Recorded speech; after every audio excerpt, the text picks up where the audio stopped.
Bonjour, alors là on va regarder quand est-ce qu'il y a proportionnalité ou pas. Quand est-ce qu'un tableau est un tableau de proportionnalité ou pas.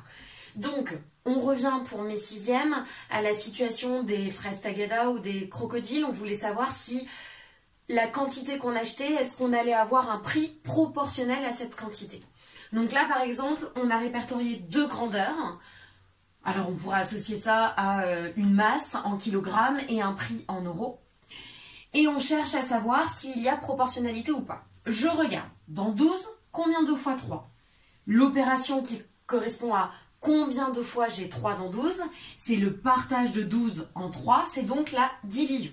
Ça nous fait 4. De la même façon, dans 20, combien de fois 5?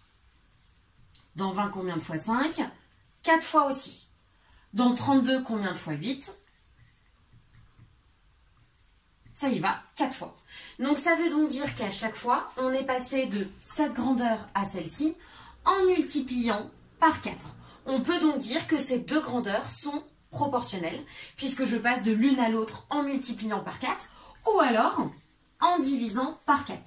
Pour parler de coefficient de proportionnalité, on prendra la multiplication, le nombre qui multiplie. Je regarde ce tableau. Comment passer de 2 à 35? Alors ça saute moins aux yeux. Dans 35, combien de fois 2? Ou quelle est la moitié de 35? Le partage de 35 en 2, c'est 17,5. Ça veut donc dire que 2 fois 17,5 donne 35. Je regarde, dans 45, combien de fois 3? 45 partagé en 3, ça nous fait 15. Ça ne sert à rien d'aller plus loin, puisqu'ici, on n'a pas d'égalité, on a une inégalité. Donc, ça veut donc dire que pour passer de la ligne du haut à celle du bas, je ne multiplie pas toujours par un même nombre, donc je ne suis pas dans une situation de proportionnalité. On aurait pu aussi travailler avec les colonnes. On se rend compte que le double de 2, c'est 4. Par contre, le double de 35, ce n'est pas 55. Donc ici, je n'ai pas pu faire x2. Donc, oui, ici, il y a proportionnalité entre les grandeurs.